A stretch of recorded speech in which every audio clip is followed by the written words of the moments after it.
pues la gloria es para Dios, amén. La verdad es que sí fue un tiempo de mucha bendición, hermanos. Han sido 2 semanas de mucho trabajo, de mucho esfuerzo, y créeme que aunque tú tal vez no has salido a evangelizar físicamente, sabemos que en espíritu estás con nosotros y que en tus oraciones está el movimiento de poner a Cristo por encima de cualquier otra cosa en esta ciudad. Tus oraciones son también parte de este trabajo, así que no dejes de orar, porque yo estoy seguro de algo. Esto que sucedió durante estas semanas es el inicio de algo mayor que viene para Toluca, de algo mayor que viene para Metepec y para todo el valle. Y sabes, eso mayor que viene de parte de Dios no solamente es para ti y para mí, sino para todos aquellos que amamos. Amén. Amén. Pues qué bendición, de verdad. Yo estoy un poco cansado, bueno, mucho cansado, porque sí fue mucho trabajo y bueno, pues ya no tenemos 20 años, ¿va? También. Ya no fue tanto el trabajo, sino también la bola de años, dicen allá en mi tierra. Pero estamos listos para seguir. ¿Por qué? Porque sabemos que el Señor está con nosotros. Porque sabemos que Él está tomando nuestra mano y llevándonos a más. ¿Lo crees? Amén. Porque sabes, algo de lo que estoy bien seguro es que Dios tiene un propósito especial para cada uno de ustedes. Dios tiene un propósito especial para su iglesia. Dios tiene un propósito ya planeado específicamente para cada creyente. Los de casa y los de otras iglesias. Por algo Dios nos dijo, son un solo cuerpo, ¿verdad? Entonces, busquemos seguir el propósito de Dios, ¿sí? Y mira esta prédica que vamos a compartir. Decidí ponerle, Dios prevalece el propósito. Ajá. Dios prevalece el propósito.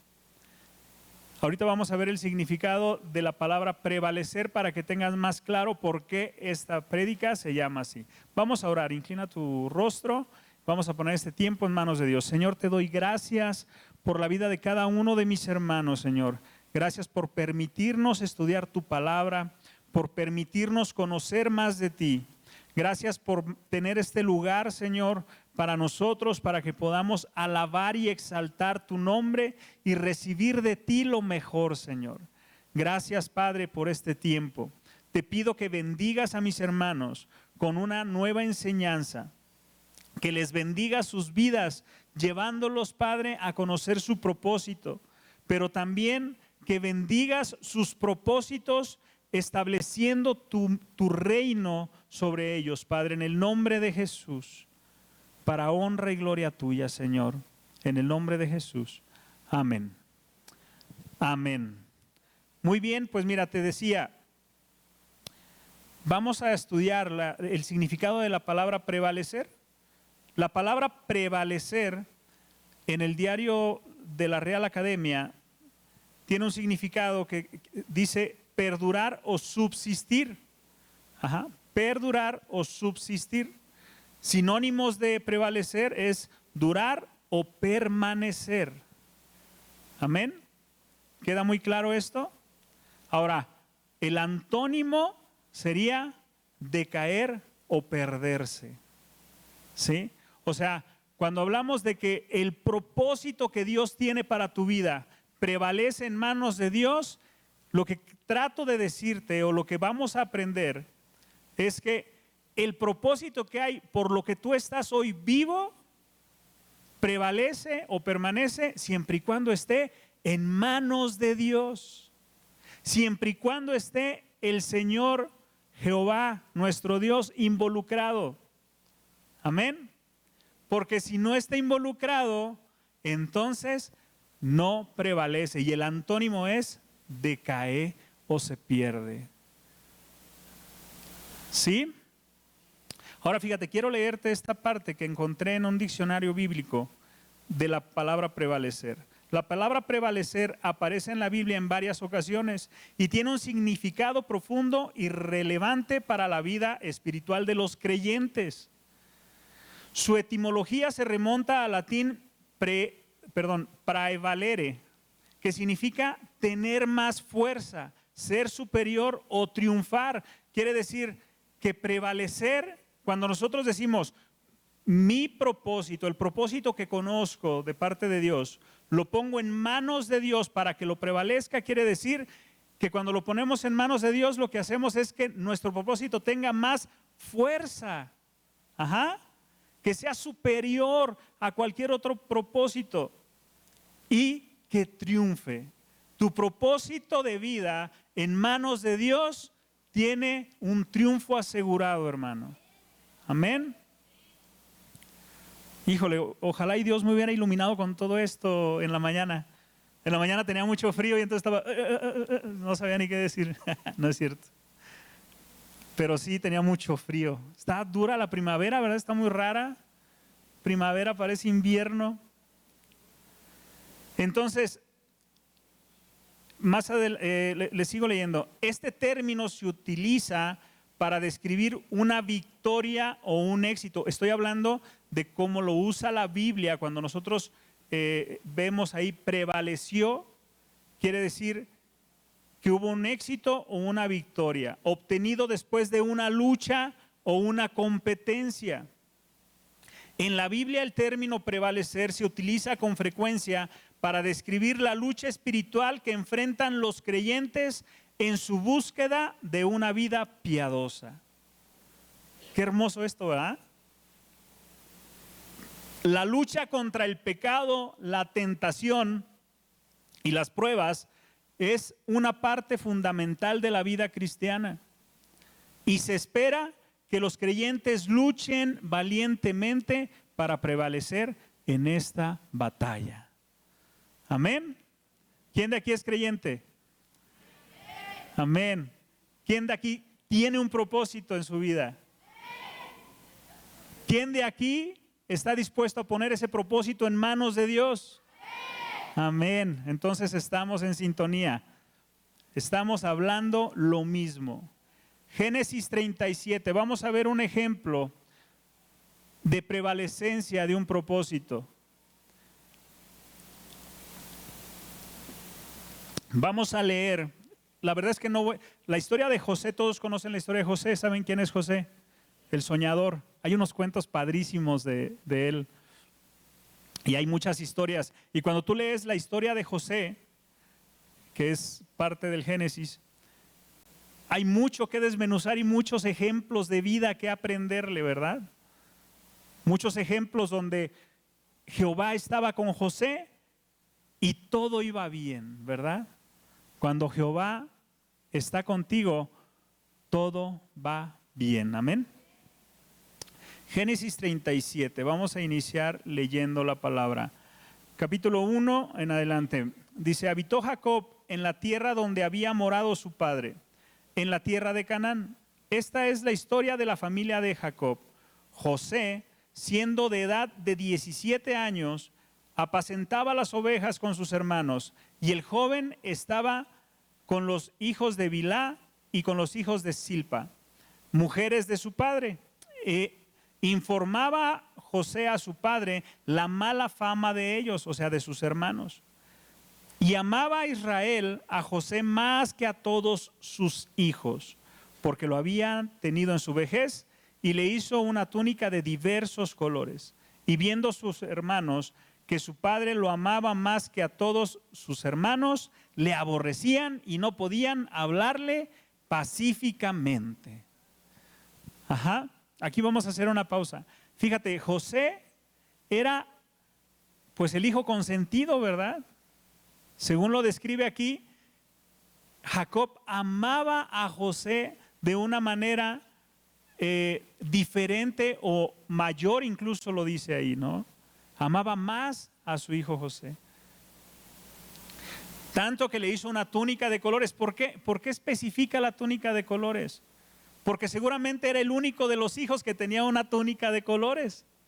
Y era un distintivo del amor que tenía Jacob para José. ¿Sí? ¿Sabes? Si nosotros pudiéramos ver espiritualmente lo que ha puesto Dios encima de ti, te aseguro que sería una túnica de colores. Porque Dios te ama por sobre todas las cosas. Eres su hijo consentido. Pero mira, a pesar de todo eso, a pesar de que José era así como que el cachorrito de Jacob, sabía que le iba a dar risa a mi esposa, las cosas no iban tan bien en su vida. Ajá. Porque teniendo un padre amoroso, teniendo todo lo que un padre amoroso le puede ofrecer a un hijo al que ama, tenía unos hermanos alrededor que no le amaban, que tenían envidia, que tenían celo, ¿verdad? Y sabes, fíjate lo que dice, le aborrecían. O sea, sus hermanos con los que él vivía no le amaban, le aborrecían y no podían hablarle pacíficamente. ¿Qué quiere decir esto? Que seguramente no era un trato bonito el que tenían con él, que seguramente era el último que le hablaban para salir a comer, que nunca lo invitaban a jugar, que tenían una manera de hablarle hiriente, ¿verdad? Pero bueno, esto es para ir viendo, puse esto en la prédica, para que vayas viendo quién era José. Y cómo desde pequeño había obstáculos para lo que él tenía como propósito. Desde pequeñito, 17 años tenía. Luego, más adelante, Jacob envía a José a ver a sus hermanos porque sus hermanos estaban en la tierra de Siquem apacentando ovejas. Lo envía a ver a sus hermanos, a revisar que todo esté bien. No sé, tal vez llevaba alimento, tal vez les llevaba cobijo o noticias. Ajá. Y lo que era el enviado para saber que estuvieran bien, y si estaba algo mal, pues él seguramente regresaba, le decía al padre, algo está mal con mis hermanos, y la ayuda iba a llegar, ¿verdad? O sea, era una bendición el que el papá enviara a José a ver a sus hermanos, ¿verdad? Pero mira en el capítulo 17 del mismo, versículo 17 del mismo capítulo, cuando José va a buscar a sus hermanos, a Siquem ya no los encuentra. Pero se encuentra un hombre y en versículo 17 dice, aquel hombre respondió, ya se han ido de aquí y yo les oí decir, vamos a Dotán. Entonces José fue tras sus hermanos y les halló en Dotán. O sea, él era obediente a su padre. Su padre le dijo, ve y búscame a tus hermanos. Y él no llegó a Siquem y dijo, no están, vámonos para atrás. Y fue con su papá, no los encontré. No. Ajá, me hizo mucho ruido esto, bro. No, él era obediente, él le dijo, ve a hacer esto, y su hijo José fue y dijo, a mí no me mandaron, así que me mandaron a encontrar a mis hermanos. Investigó, averiguó y dio con ellos, ¿verdad? ¿Por qué? Porque había obediencia en su corazón. Ahorita vas a ver por qué detallo esto. Dice, y los halló en Dotán, capítulo 18, dice, cuando ellos lo vieron de lejos, antes que llegara cerca de ellos, conspiraron contra él para matarle. Sus hermanos estaban haciendo un plan para asesinar a José. Y dijeron el uno al otro, he aquí viene el soñador, ahora pues, venid y matémosle y echémosle en una cisterna y diremos, alguna mala bestia lo devoró y veremos ¿qué será de sus sueños? ¿Verdad? Los sueños de José, ya no te lo dije, léelo por favor, lee la historia de José, es padrísima. Antes de esto, José había tenido unos sueños que le platicaba a sus hermanos diciéndole, oye, tuve un sueño donde estábamos espigando el trigo y mi espiga, mi manojo de trigo se levantaba, erguida estaba ante todas las espigas de ustedes y las de ustedes se inclinaban ante la mía. O sea, era un sueño profético, pero les mostraba a ellos que José iba a ser el líder de ellos y era el menor. Para ellos no era justo eso, ni les gustaba la idea. Y después tuvo un sueño también donde no nada más sus hermanos, sino su padre y su madre se inclinaban ante él. Entonces por eso ese celo, ese tal vez hasta temor de los hermanos de José. Vamos a deshacernos de él y entonces ya no habrá esa amenaza de que él nos guíe y él sea nuestro líder, ¿no? Ya cada quien haremos otra cosa. Entonces fíjate, José sin deberla ni temerla, amando a su padre, buscando ser obediente, llegó hasta ellos, sin saber que lo que le esperaba era una traición. Ellos estaban buscando deshacerse de José de una u otra manera. ¿Por qué no sucedió, hermano? Vamos a ver por qué. Versículo 21 del mismo capítulo. Cuando Rubén oyó, Rubén era el hermano mayor de José, el primogénito de Jacob, o sea, tal vez es el que tenía el derecho de ser el líder de todos los demás. El que primero se debería de haber puesto loco con los sueños de José. ¿Cómo tú, el menor, vas a estar diciendo que nosotros nos vamos a inclinar ante ti si yo soy el primogénito? ¿Te imaginas? Y mira, Rubén oyó esto, versículo 21, cuando Rubén oyó esto, lo libró de sus manos y dijo, no lo matemos. Y les dijo Rubén, no derraméis sangre, echadlo en esta cisterna que está en el desierto y no pongáis mano en él, por librarlo así de sus manos para hacerlo volver a su padre. Él pensaba hacer eso. Sucedió pues que cuando llegó José a sus hermanos, ellos quitaron a Josué su túnica, la túnica de colores que tenía sobre sí, y le tomaron y le echaron en la cisterna, pero la cisterna estaba vacía, no había agua en ella. Ahora, quiero que pienses un poquito, que te imagines la escena. Llega José, feliz, ya por fin encontré a mis hermanos, ya ahora sí cumplí con lo que me mandó mi papá. Y llega y lo toman, lo desnudan y lo avientan a una cisterna, pero fíjate que la palabra dice, pero no había agua en ella. O sea, que lo que se esperaba era que hubiera agua ahí. Lo que se esperaba era no manchar mis manos de sangre de mi hermano, pero lo aviento y hay que se ahogue solo. Entonces yo ya no tengo la culpa la va a tener el agua o que no sepa nadar, ¿verdad? Entonces fíjate, ¿qué veo yo aquí o qué nos muestra esta parte? Que a pesar de que José tenía todo en contra, que ya había un plan en su contra, un plan de muerte para su vida, Dios estaba ahí. Y gracias a Dios esa cisterna estaba vacía. Y gracias a Dios su hermano mayor tomó conciencia y dijo, no le matemos. Dios orquestó todo para cuidar y prevalecer la vida de José. Amén. Pero mira, parecía que su vida ya estaba a salvo, que ya no estaban mal o tan mal las cosas, pero no. Después dice, más adelante en el versículo 25, dice, y se sentaron a comer pan y alzando los ojos miraron, ¿quiénes se sentaron? Los hermanos de José. Y alzando los ojos miraron y he aquí una compañía de ismaelitas que venían de Galat y sus camellos traían aromas, bálsamo y mirra e iban a llevarlos a Egipto. Entonces Judá dijo a sus hermanos, ¿qué provecho hay que matemos a nuestro hermano y encubramos su muerte? Venid y vendámosle a los ismaelitas y no sea nuestra mano sobre él, porque él es nuestro hermano, nuestra propia carne.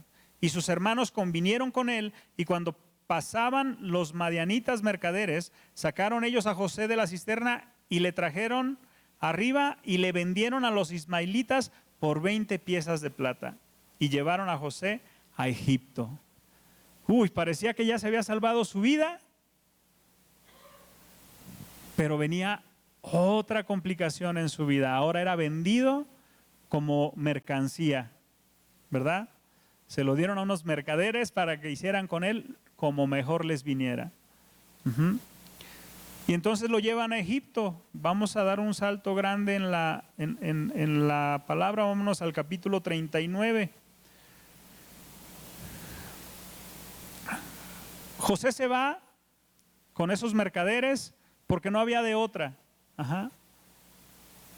Pero aquí no dice que él luchó o que estuvo en contra, porque él sabía ser obediente.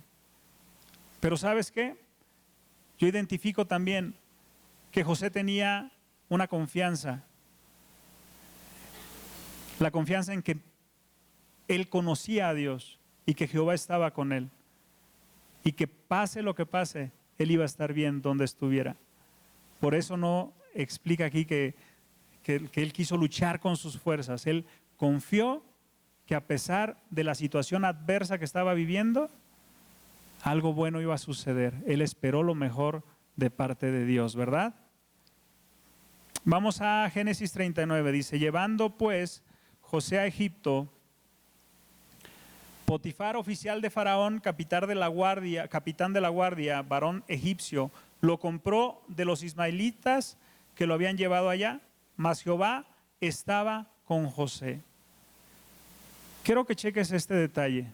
En varias partes de todo lo que leas de la vida de José, hay una parte donde dice, y Jehová estaba con José. Y cuando dice eso, las cosas empiezan a voltear, las cosas empiezan a mejorar, las cosas parece que empiezan a ir a más. Entonces él había sido vendido como esclavo. A un esclavo podían pedirle cualquier cosa. Pero fíjate, dice, versículo 2, mas Jehová estaba con José y fue varón próspero y estaba en la casa de su amo el egipcio. Y vio su amo que Jehová estaba con él. O sea, José en su rostro reflejaba el rostro de Jehová.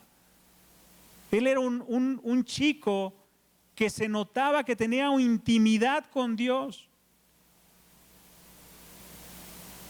El soldado egipcio pudo identificar eso. ¿Por qué? Porque lo tenía a flor de piel. ¿Sí? Como tú, como yo debemos de hacerlo, ¿verdad?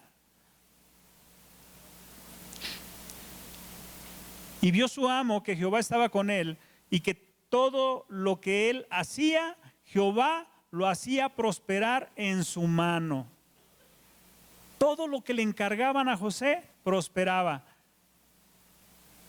Pero fíjate, nadie le daba la honra a José. Todos, el soldado sabía que era porque Jehová estaba con él.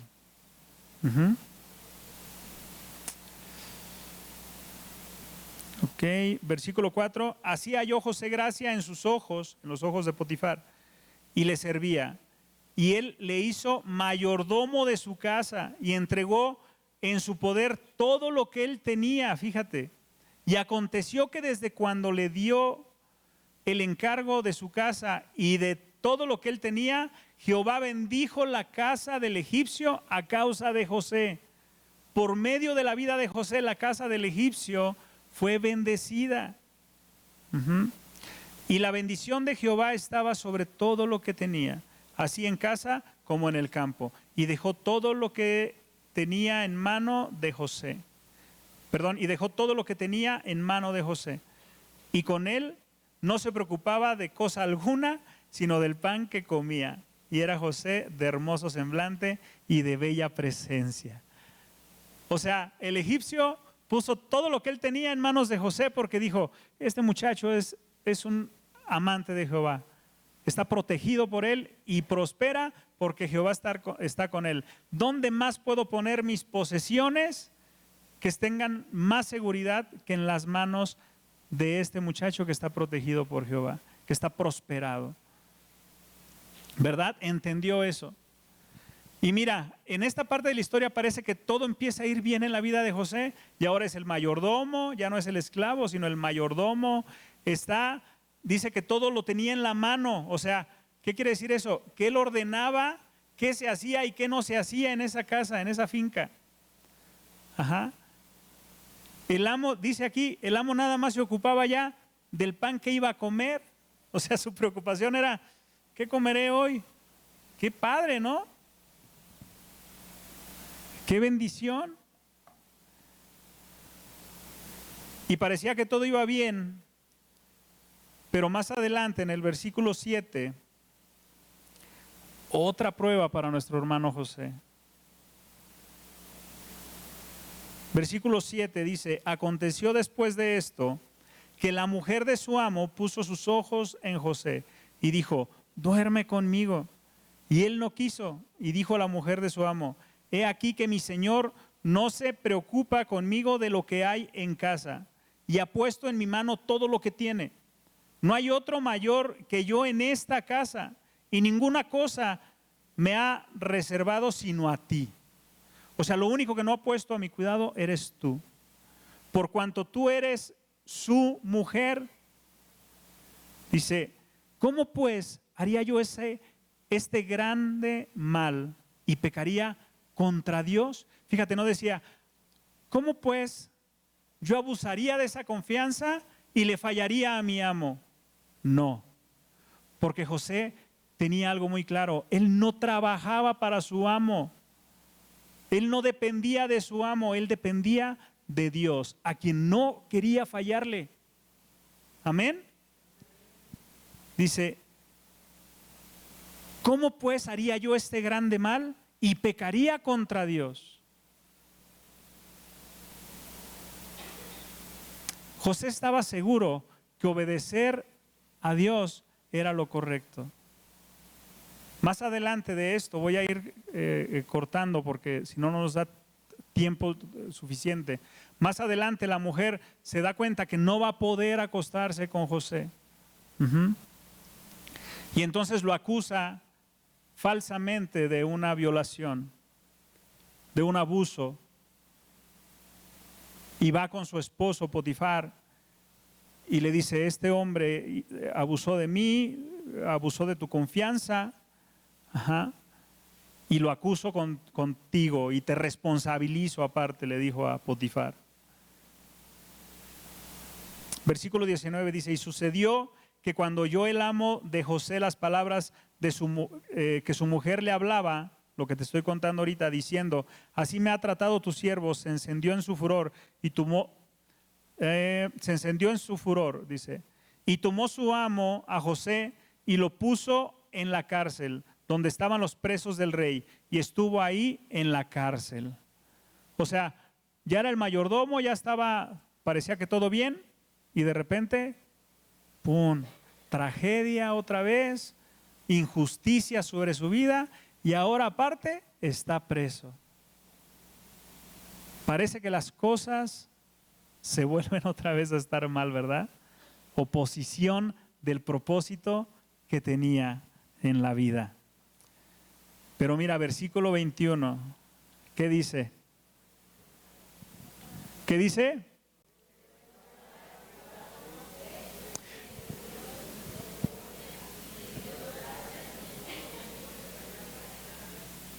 Aún en la adversidad, en la prisión, aún en ese momento de conflicto en la vida de José, Jehová estaba con José y le extendió su misericordia.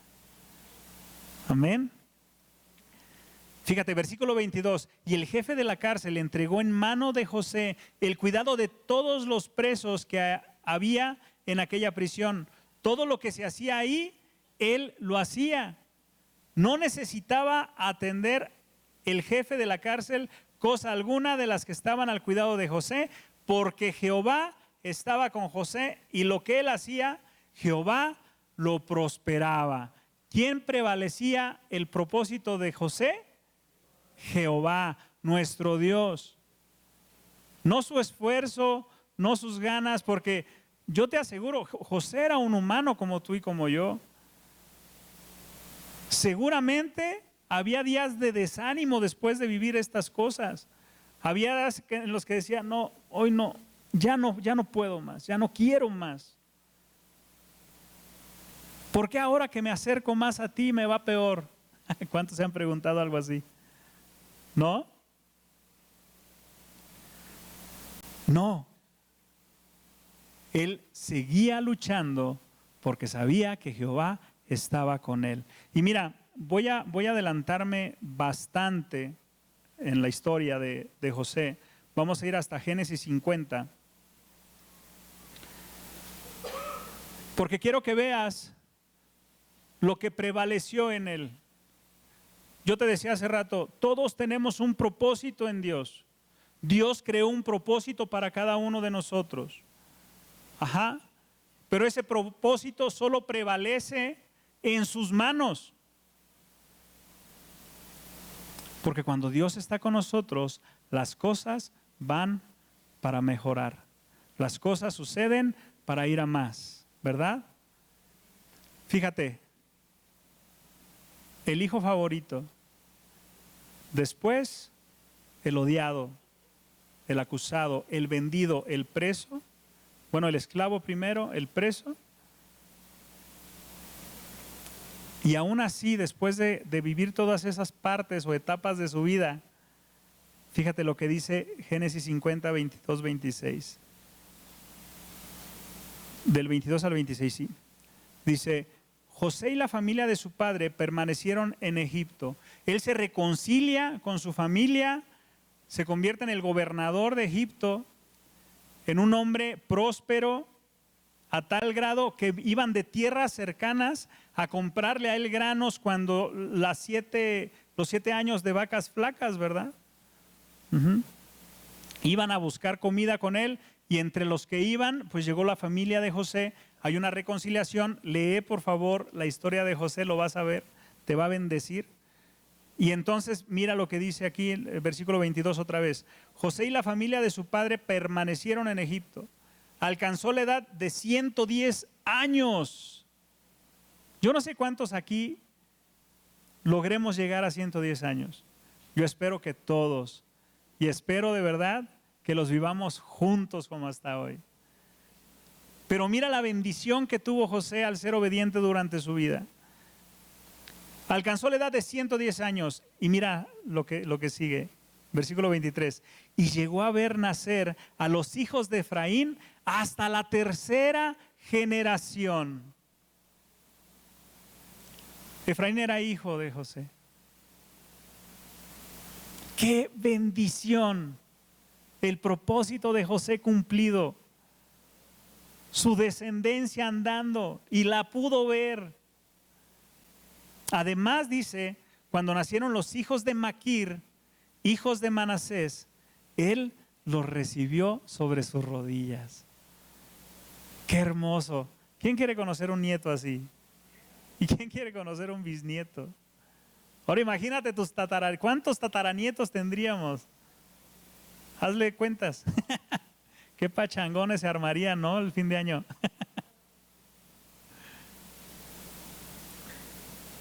Versículo 24.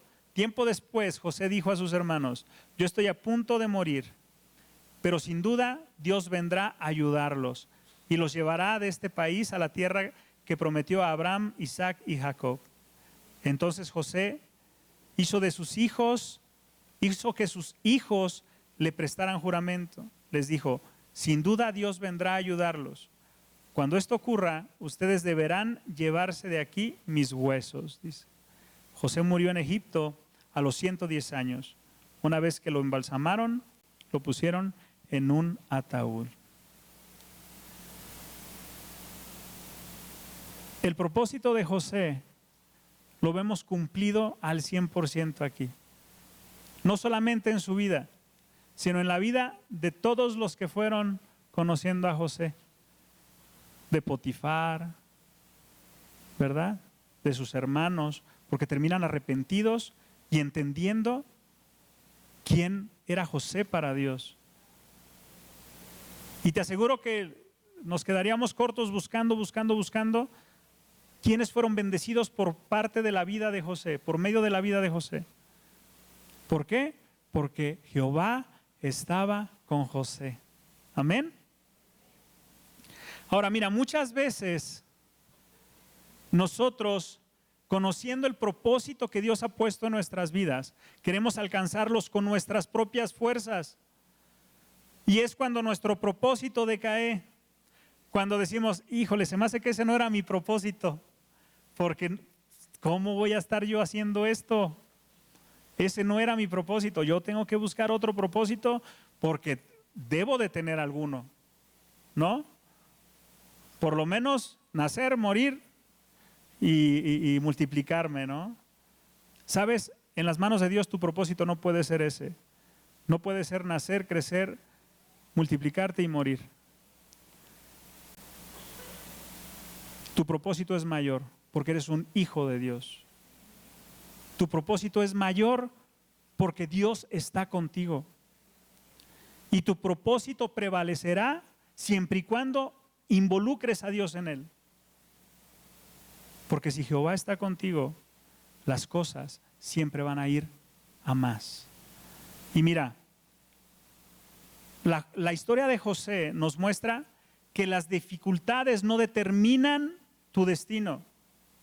Las cosas que suceden en tu vida, me refiero a cosas opuestas a lo que nosotros pensamos que es prosperar.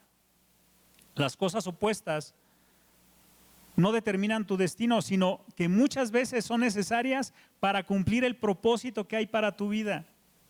Amén. ¿Por qué?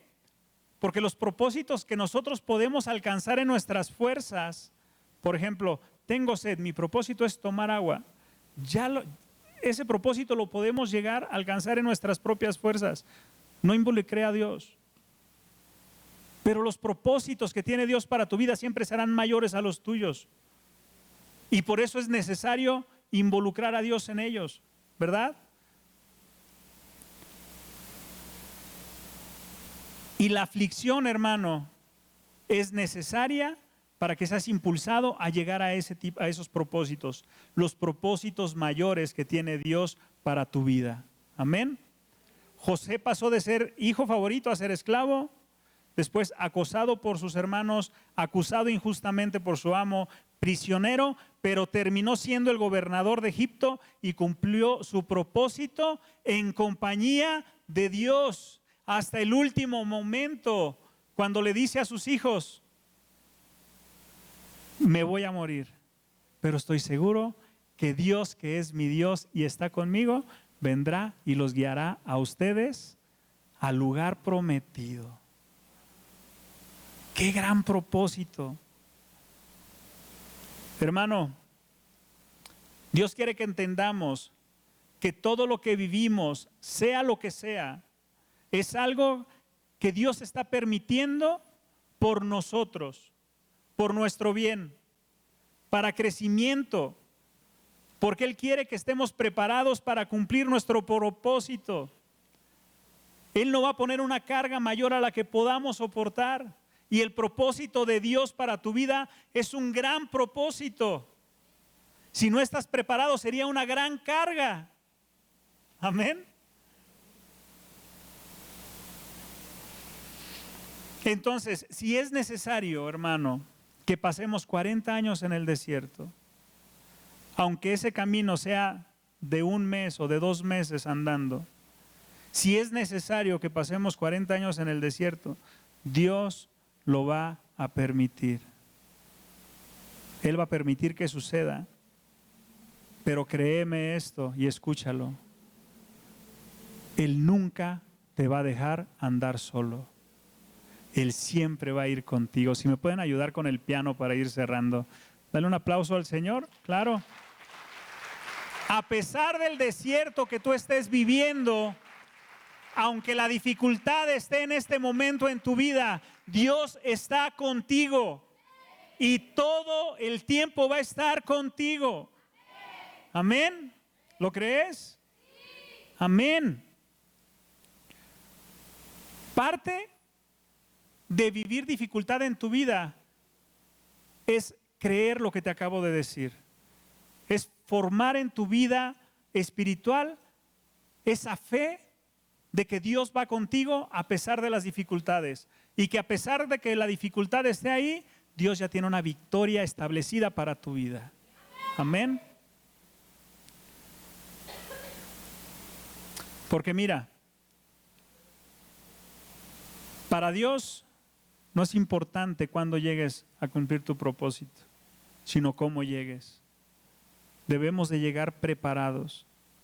Entendamos que va a haber situaciones que se opongan aparentemente, como dicen los chavos, aparentemente, al propósito que Dios tiene para tu vida. Pero en manos de Dios, todo lo que te sucede obra para bien. Amén. Todo lo que suceda en tu vida va a obrar para bien, va a obrar para que el propósito de Dios en tu vida sea logrado. Amén.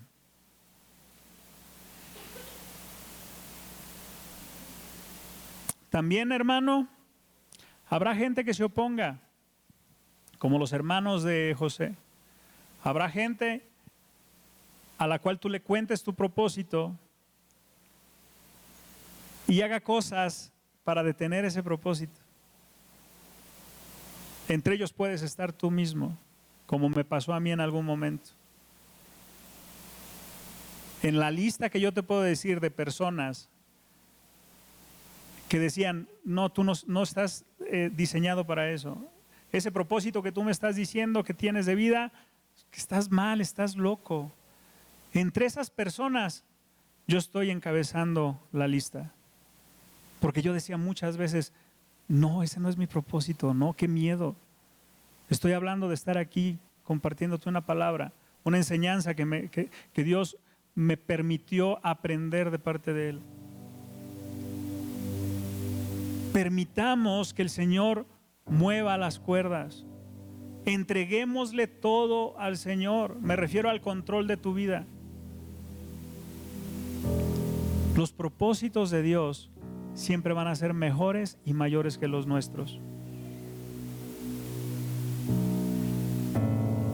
Habrá gente, te decía, que se oponga, pero valdrá la pena, hermano, esforzarte para alcanzar la meta que Dios ha puesto para ti.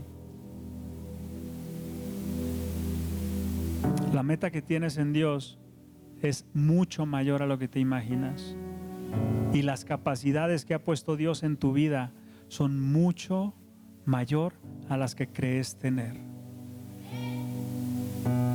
Yo apenas le decía a unos jóvenes, si tú pudieras ir a ver el espejo y te pudieras ver, si tus ojos espirituales se abrieran de tal manera que pudieras verte como Dios te ve, te darías cuenta del tamaño del propósito que hay para tu vida. Te darías cuenta de lo que Dios formó en ti.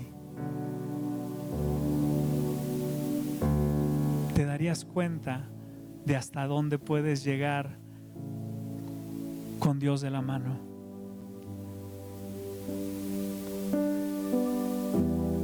Tú encuentras en la palabra de Dios tu propósito. Estúdiala, vas a encontrarlo, te aseguro que lo vas a encontrar. Pero dejemos de luchar en nuestras fuerzas. Dejemos de llamarle prosperidad a tener abundancia económica. Y empecemos a entender que la prosperidad es tener la llenura del Espíritu Santo. Es tener la justicia de Dios sobre nuestra vida. Eso es prosperidad. La palabra de Dios nos enseña que busquemos primero el reino de Dios y su justicia, y todo lo demás vendrá añadido. Todo lo demás, no estoy hablando de riquezas abundantes.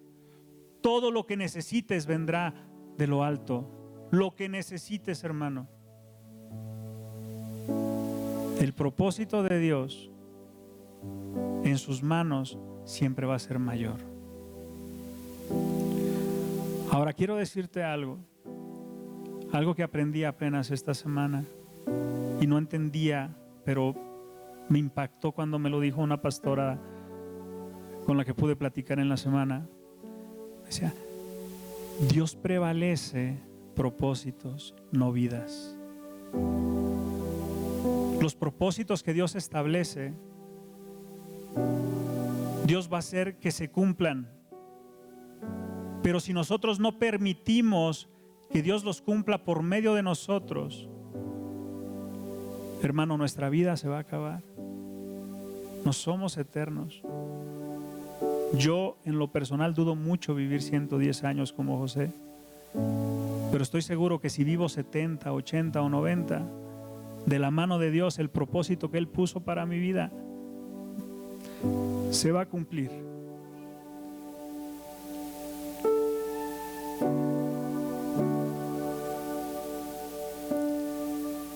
Alcancemos la meta.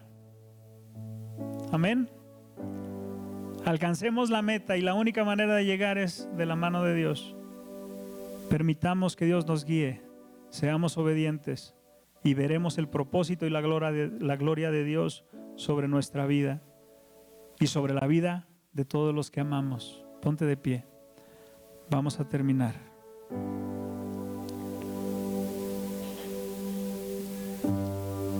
Quiero terminar haciéndote una pregunta.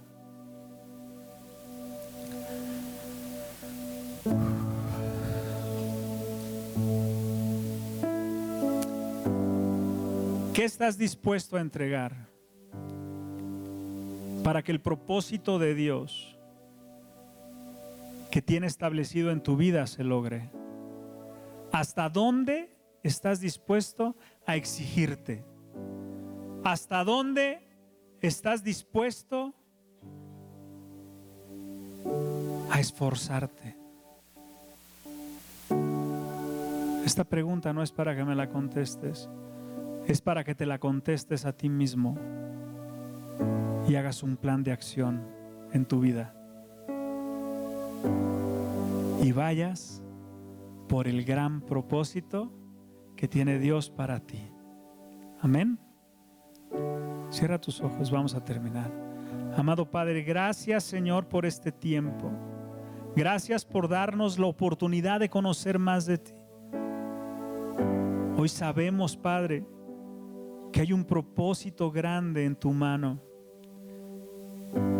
Hoy declaramos que queremos ir por él. Te pido, Señor, guía para cada uno de nosotros. Que tú nos guíes a ir por el propósito, que nos prepares, pero que nos des fortaleza, Padre, para librar la adversidad. Que nos hagas, Padre, entender que debemos esperar lo peor, que no debemos esperar lo peor, Señor, sino que debemos esperar lo mejor de ti.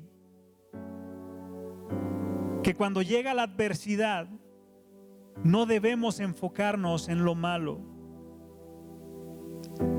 sino debemos esperar que tú traigas lo mejor para nuestra vida, la enseñanza, la fortaleza, la fe, la renovación.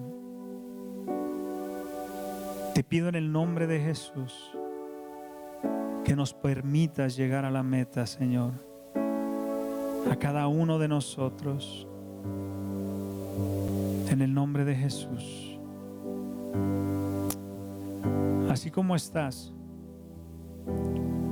sigue hablando con el Señor. Hay cosas que tienes que decirle, tal vez, cosas que tienes que decirle: Señor, hoy entiendo lo que me estás hablando, pero esta parte de mi vida no la he podido dejar.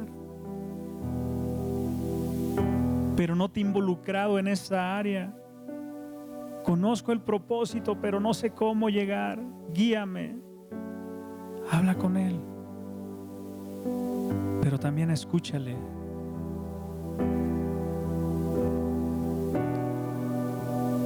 Dile a qué estás dispuesto a hacer para que tu propósito se cumpla. Escúchanos, Padre. Escúchanos, Señor.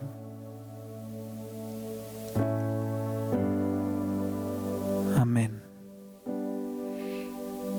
Así como estás, hermano, quiero declarar una bendición para tu vida. Levanta tu mano.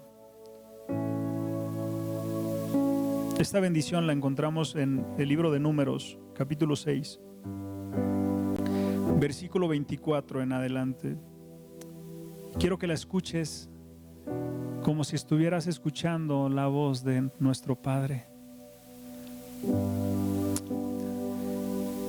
Dice: Jehová te bendiga y te guarde. Jehová haga resplandecer su rostro sobre ti y tenga de ti misericordia. Jehová alce sobre ti su rostro y ponga en ti paz. Amén. Gracias, Señor. Gracias, amado. Así como estamos, también me gustaría preguntar si hay alguien nuevo que nos visite por primera vez en esta iglesia. Alguien que nos visite, quisiera conocerlos muy bien. Bienvenidos. Dios les bendiga. ¿Ya conocían de Cristo? ¿Ya habían ido a un lugar así? Bueno, nosotros somos una iglesia donde nos dedicamos únicamente a exaltar el nombre del Señor y a estudiar su palabra. Ajá. Bienvenidos. Esperemos que aquí encuentren donde echar raíces y cuenten con toda su familia espiritual para lo que necesiten. Amén. ¿Alguien más que nos visite por primera vez? Ya todos somos de casa. ¿Dónde? Dios te bendiga. Bienvenidos. Igualmente, sean bienvenidos. Que Dios los llene de bendición, que Dios los guíe y haga que siembren raíces en esta iglesia. Espero que lo que están buscando lo encuentren aquí con nosotros. Que Dios los prospere, que Dios los bendiga. Amén. Muy bien, hermano, pues estamos despedidos. Llévate esta palabra en tu corazón y de verdad, háblalo con Dios. ¿Hasta dónde estás dispuesto a entregarle para que tu propósito se cumpla? Esforcémonos. En manos de Dios todo es sencillo. Amén. Dios te bendiga. Estamos despedidos. Despídete de tu hermano. Dale un aplauso fuerte a nuestro Dios, porque para Él es la honra, la gloria y toda la alabanza. Él es el único que la merece. Amén. Dios te bendiga.